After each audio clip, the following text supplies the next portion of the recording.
the cloud. All right. So welcome, everyone. I'm Reverend Nancy Baseel from First Presbyterian Church of Hartford, where I'm the the pastor. I use she and her pronouns, and I am here with my friend, Reverend Kevin White, the pastor of Calvin Presbyterian Church in Cumberland, Rhode Island. And this is Connecting Our Conversations. This is our podcast space for connecting conversations that push the edges of our faith and help us to deepen our discipleship. The Presbytery of Southern New England is a regional governing body of the PCUSA, the Presbyterian Church USA. So we are glad you're here joining us for this podcast this evening. Yes, hello everyone. This is Kevin. I use he and him pronouns. Nancy and I are also the co-chairs of the Presbytery of Southern New England's Anti-Racism and Equity team.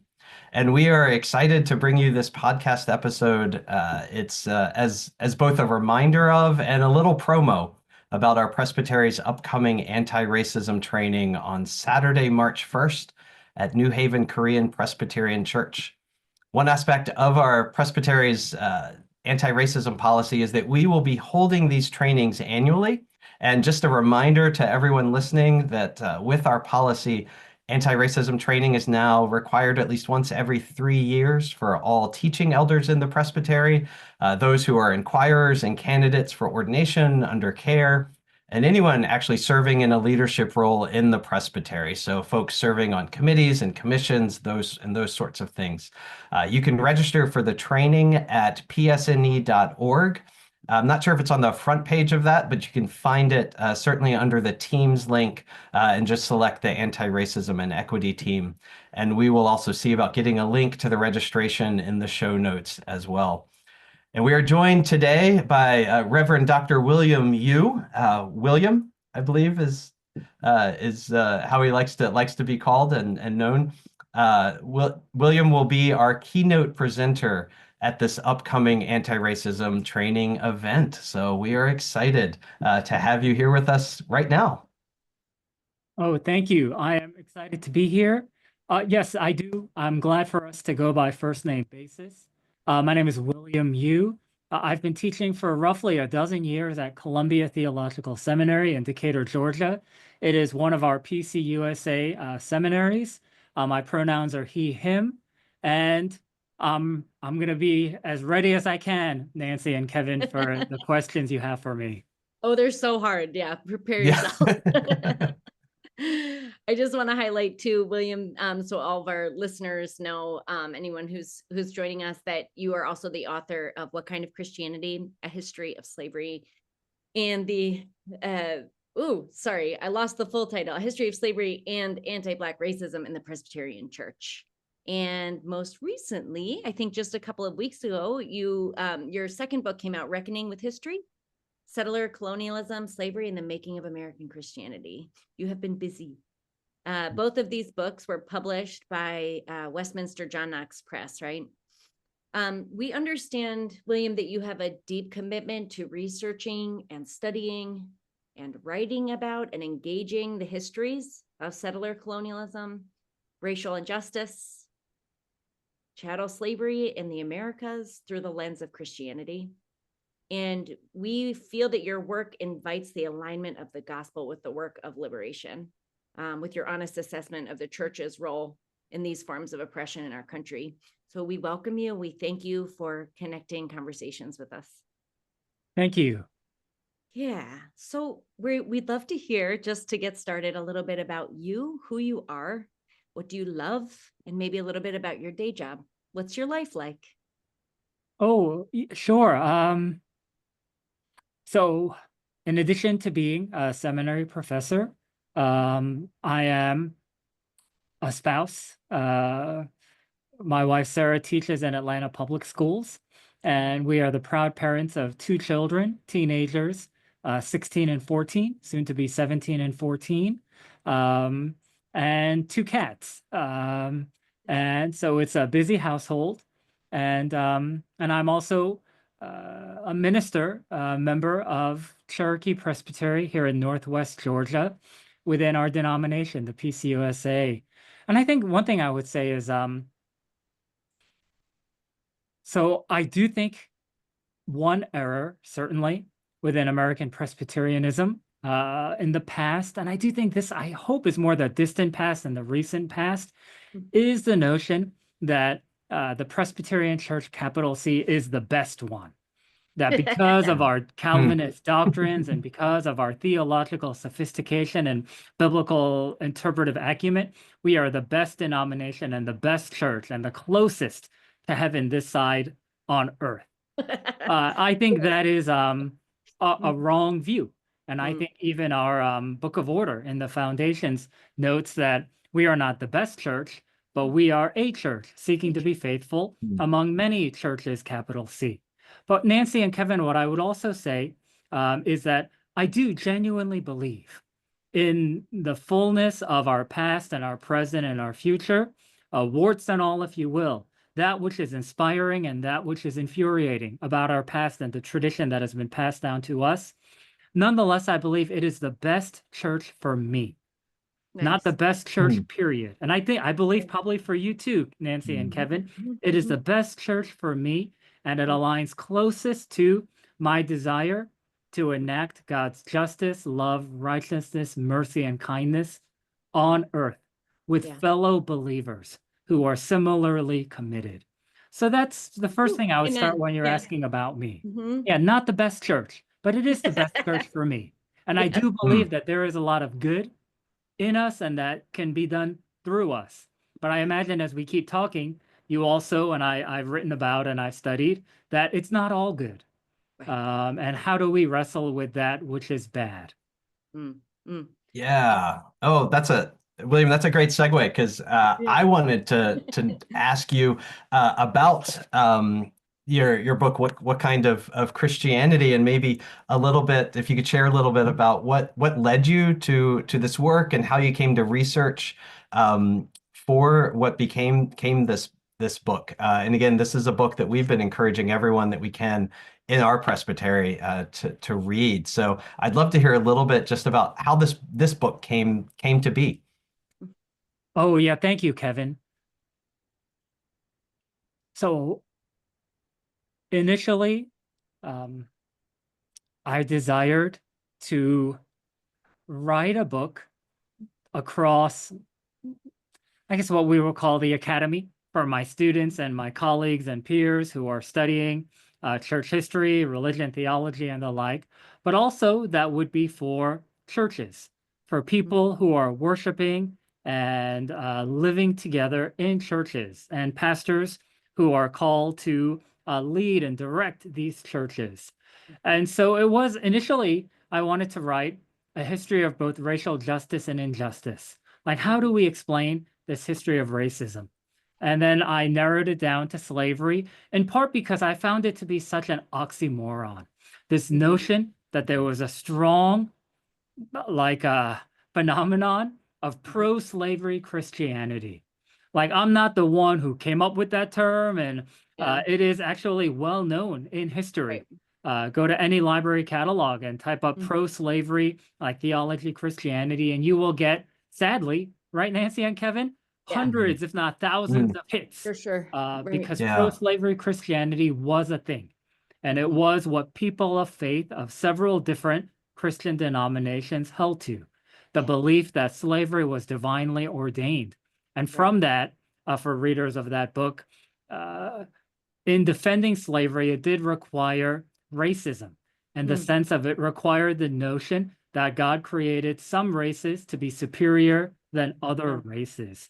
That, in line with some of these white Presbyterian pastors and theologians, it was the idea that God did not create African Americans or Africans who were then forcibly transported to these shores to live among white people with the same capacities and abilities for freedom in our quote unquote civilization. So Kevin and Nancy, I just really wanted to study, where did that came from and how did that come to be? And I write in the book, I found the strongest argument, and the argument that I inherited and I learned. And I will also say I did not learn very much about this at all. The little Interesting. bit I did learn was Yeah. that it was a problem of biblical interpretation. Mm. You see the Yeah. white Southern Presbyterian clergy and the white Northern clergy who quietly or sometimes even more loudly supported them. It is because they did not have the right tools to interpret the Bible, or it is because of biblical literalism. Yeah. And so that was, it was a biblical interpretive problem. Yeah. And so what that does though, Kevin and Nancy, is that it wasn't a moral problem then, or it was less, it was less an economic problem, a cultural problem, a racial problem. The problem was they didn't read the Bible right. And what I will say to end this question, Kevin, is what I found is that is true. They did not read the Bible right. But I wanted to know why. And I found that the answer had to be more than just literalism. It had to be more than that they were captive to, for the pastors who are listening and informed ruling elders and others, that they were captive to that Greek word doulos, that meant servant or slave. And it was like, that's the reason why that word was there. The Apostle Paul seems to endorse slavery, and that's it. Part of the world order. Yeah. Yes. And so what I found is that they did come to that conclusion, but I wanted to know why. And I wanted to study what was going on racially, what was going on economically, and politically and the like. That there were political concerns about the Union staying together.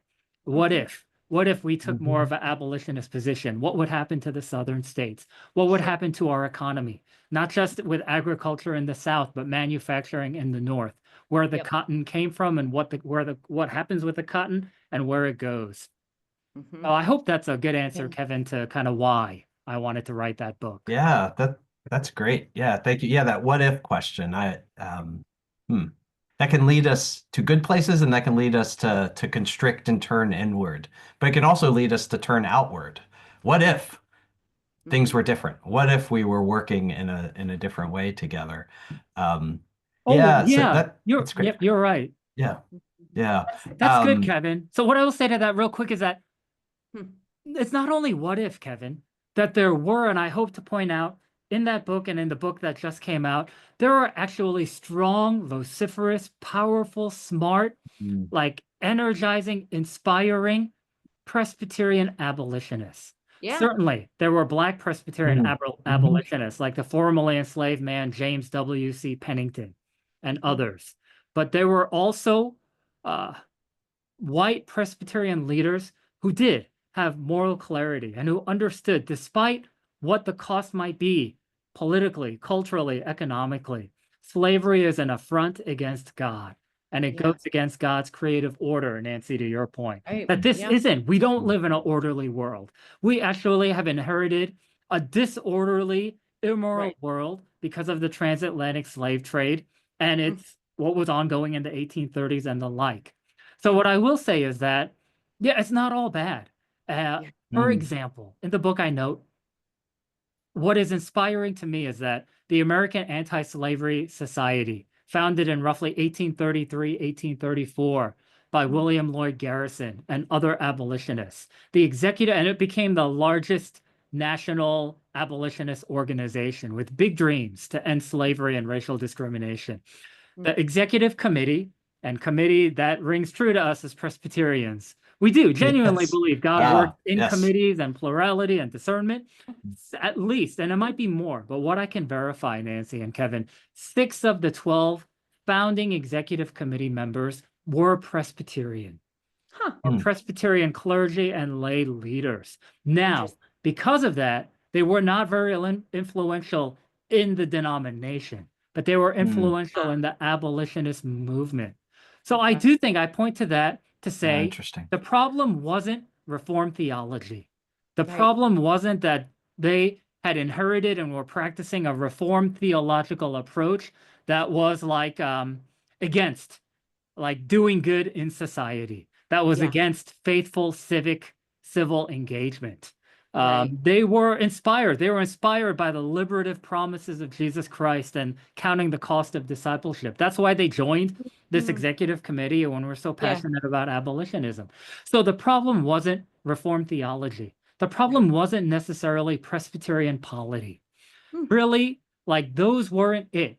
The problem was not anything inherent to reform their Presbyterian traditions. Hmm. The problem was those individual Presbyterians who were complicit or actively participated in, like slavery and other racial oppressions. They didn't do these things because they were Presbyterian or because they were Reformed. They Right. did these things that were evil because they had, for one, they had some economic stakes in it. I was going to say, yeah. Yeah, certainly. Yeah. But two, Yeah. also, they opted for a more moderating, less courageous position to Right. preserve not the should purity, say- but the peace yeah. and the unity of the church. They did make decisions. And my point there is that because Kevin and Nancy, I know I'm going on, I will say before writing the book, when I told people what I was writing on, for many Presbyterians I met in churches, that was their first impulse. You know, it's because of Reformed theology. It is because we have inherited this kind of frozen, chosen civic passivity, like human depravity. We don't really believe like we can do good and the world can change. Like, and so that was so in the water. And just what I found was that those were not the problems. Certainly, we can like engage how sometimes not I don't want to make everything good about Reformed theology and Presbyterian polity, but what I want to say is that I don't see them as the primary culprits, if you will, of this horrible legacy. Sure. No. Does Yeah, your that's second book, Reckoning with History, build on some of the original? I know from reading your first book, I know that you talked in detail and gave a really beautiful, what's the word I want to say? Like you in great detail, you covered where Presbyterians were present in the abolition movements. Does Reckoning with History take us into modern day? Tell us a little bit about where that book carries on from your first book. Oh yeah, are related. Oh yeah, thank you, Nancy. So it is a more ambitious book. Maybe for two All right. reasons, at least two, Kevin and Nancy. First one is Yeah. ambitious. One is I will say scope. Yeah, right. It does really cover American Protestant Christianity across several and all the major mainstream denominations.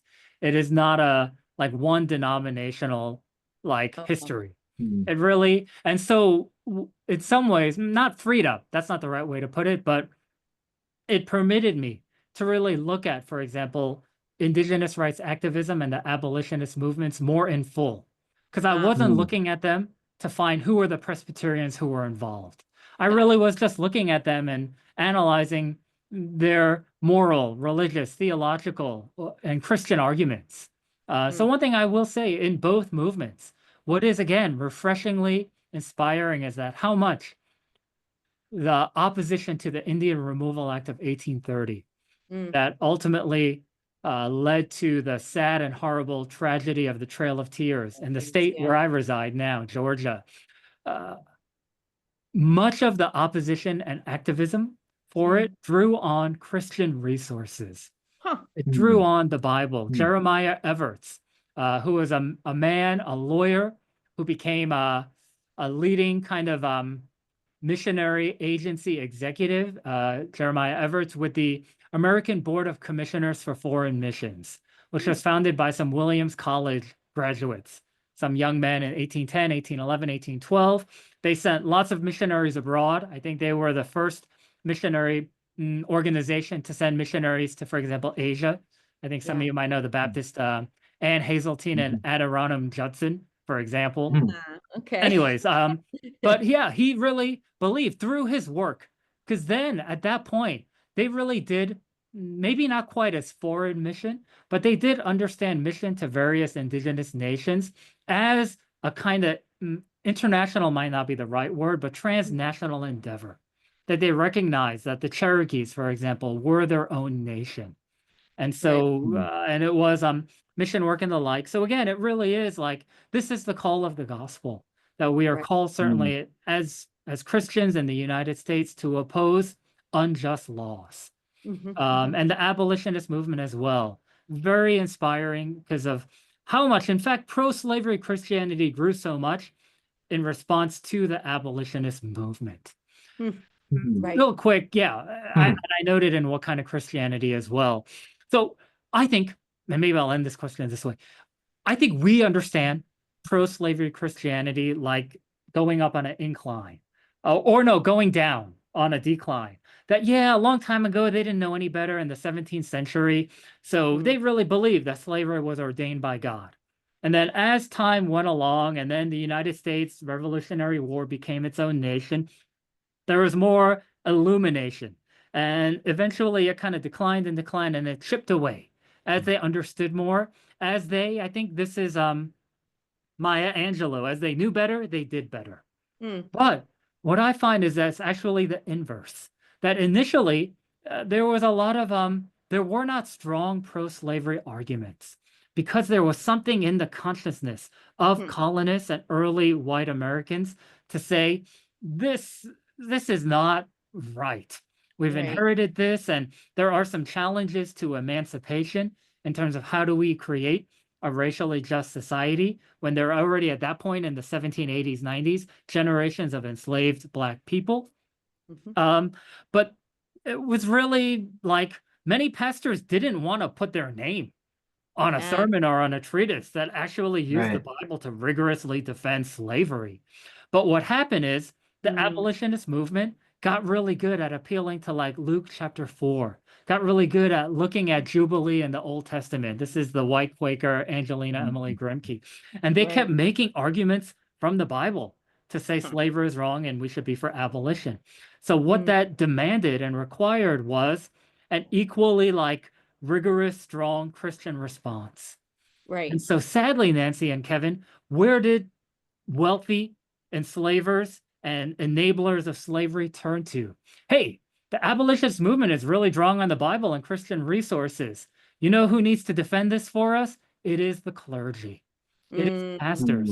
Who else but pastors can actually like provide retorts when Frederick Douglass and William Lloyd Garrison keep appealing to our Christian Bible?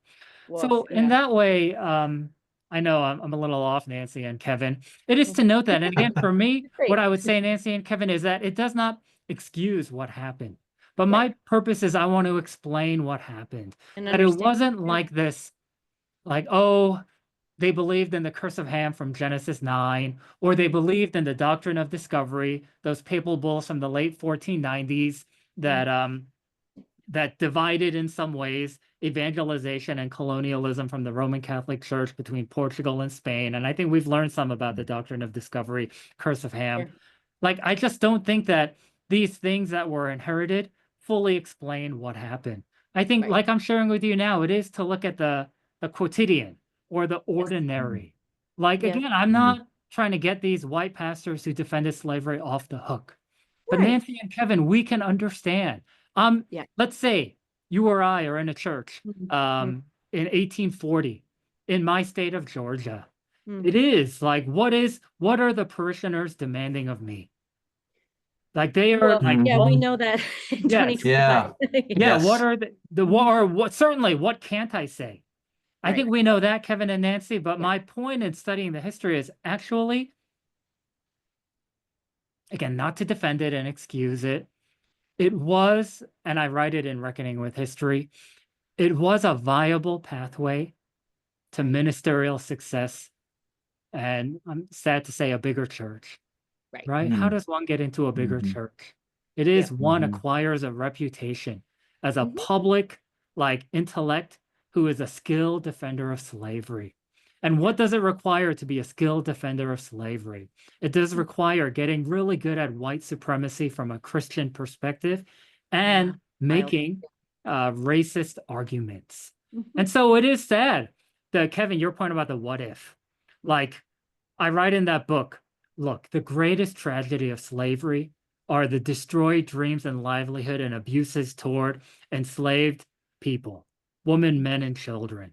But I do think a lesser tragedy is how it destroyed the morality and the theological work of generations of white clergy and theologians. These bright men who were really smart. They are sophisticated men who wrote like really like, again, it's like weird, right? They wrote really like smart immoral arguments from Yeah. the Bible Mm. to defend Right. slavery. Yeah. They Right. had an answer for every abolitionist critique. You've got this verse, I've got that verse. Sure. So, right, Kevin and Nancy, I think what would have happened if they could have actually been free to preach and write without? Yeah. But again, that's not the greatest tragedy. But again, in talking with you, and I hope what I'm getting at is that, like, I hope that this is the work and the conversation that we can have together. Yeah. Right. I will say, Yeah. like, Kevin and Nancy, I'll ask you all. I think a generation ago, and maybe it's still true now, I think one big challenge to anti-racism and racial justice is we need to talk about it. No one Yeah. wanted to talk about it. Mm-hmm. I do think now there is more openness and willingness to talk about it. Yep. So we're making progress. But what I also want to say, Kevin and Nancy, is that the next step to me is we need to talk better about it. Like, Talk better. Yeah. in Reckoning with History, I write, like, we should prioritize responsibility and repair over guilt and shame. Yeah. Like, Mm. I don't think you and and this is, I get this from the Pequot, Massachusetts minister, William Appice in 1835 and 36, when he speaks before white audiences in Portsmouth, New Hampshire, and Boston, Massachusetts. He says, you and I are not guilty for our fathers, and I'll use the word ancestors' crimes. Like, we're not guilty. We should give thanks that we are not guilty for the sins of those who lived before us. But he also points out we are responsible to repair the inherited mistakes that we've given. Mm. His point in 1835 is Yeah. we still live in a messy world of settler colonialism and slavery. We're Right. not guilty for their sins, but we are responsible to repair this world that God is calling us to. And that's my hope for us. And when I meet you all, like, I think history has been misused to induce guilt. But I also think history has been misused to conceal sin. That's Like, right. it's all of it. So I'm Yeah. hopeful. Yep. How do we have a better conversation? And I'm curious, Nancy and Kevin, how you all kind of understand all of this work. I love the language of responsibility, as opposed to guilt and shame. As you were talking a little bit ago, I was thinking, one, and just hearing this little synopsis from you just now, but certainly reading the book, and I'm looking forward to reading Reckoning with History too. Is on the one hand, hearing your perspective on it, there's a warning, I think, for us in our time, right? Where are we in danger? Where might I be making the same mistake that those pastors in the 17 and 1800s did, for, in those small decisions that seem like, well, all right, I'll kind of, just for the sake of today, but then they grow. So there's kind of that warning. But there's also, in hearing you talk about history, and that it wasn't inevitable, which on the one hand, I can look back and just, it's heartbreaking because you're what could have been, but that also means that we can make different choices now. Right. If we look back and say different choices could have been made then, it wasn't inevitable. There's a tragedy in that, but there's also a hope for us now. We can look back and say, but we can make courageous choices now, because that's the responsibility. And I actually find a lot of hope in that I can make what is the responsible, good, loving choice I can make, courageous choice today. Not even tomorrow or the next day, but today. And then how will that build on tomorrow, and so on. So yeah. I don't know, Nancy. Decolonize our presbytery. We were trying to decolonize ourselves and our churches, and to, like, I think one of the most valuable things that came out of my particular congregation's reading of your book was conversations about the forms of colonization that we participate in on a regular basis, because it helped us sharpen our skills at identifying those places of power imbalances and oppression that we're living with now. And like learning about the history of that enabled us to see through a new lens that felt more honest and true. My particular context is a little different from Kevin's insofar as my church is the greatest percentage of our churches, people who've come from other countries who were raised with Presbyterianism as a form of the spiritual form of colonialism. So Presbyterianism was forced upon the ancestors of many of the congregants of my church, but now they claim it in 2025 for themselves and their children. And they come to this church on purpose, knowing the history of how it was received. And there are people who want to do that with conversation, with lament, with honest, open eyes about how the rubber is hitting the road for them as Presbyterians in this era. So your book has helped our church a ton to have those conversations, and we're really excited to continue at the training. I'm aware of our timing here. And so I know I'm like, Kevin has Presbytery. We are so grateful for our time with you, and we want to just invite you to share very briefly what you think would be your hope for our gathering together on March 1st, when we are in our training. We decided before the podcast started, the training's kind of a funny word, our convening of this conversation. What do you sort of hope for or imagine for that day as you join the Presbytery of Southern New England for a conversation about anti-racism work in the church? Oh yeah, thanks, Nancy, and thanks, Kevin. What do I think one is I am excited to talk with you and be among you. Yay. As joyful it is to write books, and certainly the affirmation to talk with people who've read it. It is a process of a book. It is not dialogical, and it is not organic, and it does not leave a lot of room for mutual discernment. Whereas I do think I'm excited to get on a plane and be with you all for those reasons, where we can work with creativity, be open to the Spirit's prompting and leading, and have good, sometimes hard and painful, but ultimately like productive conversation. And I'll end, Nancy and Kevin, with saying, I hope we can gather to do the work of healing divides. Yes. Healing the many things that divide us, so that ultimately we can move towards agreeing and working together, while also recognizing that it is an ongoing process, that to get to mutual agreement and discernment also does have some disagreeing. But I guess for me, I don't know. I don't want us to fight about the past. I don't want us to fight about critical race theory and DEI and all of these things. What I do want us to fight about, if we're going to fight, it's fight about what we're going to do. Because all of us want the same thing. We want to enact God's justice. We want different congregations that were called to different things. Yeah. But we want to figure out how to struggle and how to learn from one another to do that. I'd rather disagree about what to do, rather than what we believe. Maybe we can get a little closer on the what we believe part. Right. That's a really good point. And when we gather on the 1st, we'll have some breakout sessions during which we will sort of get a sense of what people want to do, and maybe some healthy disagreement about wrestling with that question. For sure.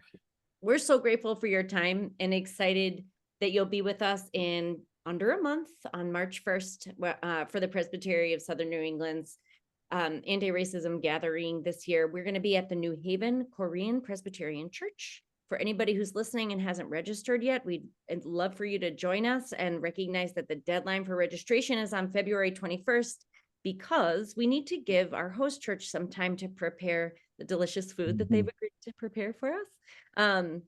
As an added bonus, I want to mention too that William will be with my church in Hartford, the church that I serve in Hartford, the following day, leading worship at First Presbyterian Church in Hartford. And Westminster Presbyterian Church, which is our neighbor church just 4 miles down the road, will also be joining us that day. No, they will not have worship in their sanctuary that day, but they'll instead come to First Pres Hartford. And we are going to enjoy a time of worship, joyful time of worship, singing, communion, hearing the good word from you, William, and afterwards, hopefully having some direct one-on-one conversations about where people are after this great weekend together. So I think and all participation to choose this church to be the one where you will share your insight and wisdom and all that you have acquired in your time of study and learning as a person. Yeah, I'm jealous. I'm going to be heading back to Rhode Island on Saturday. I wish I could be there with y'all.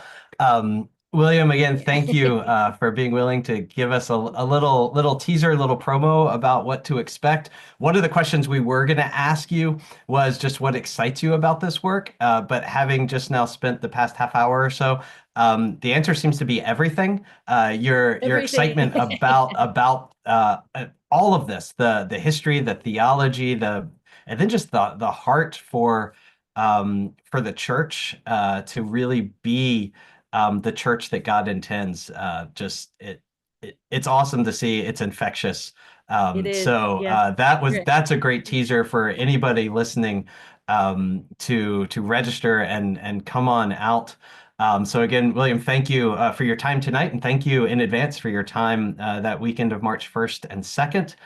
And once again, this has been Connecting Our Conversations, the Presbytery of Southern New England's podcast space for conversations that push the edges of our faith and help us to deepen discipleship.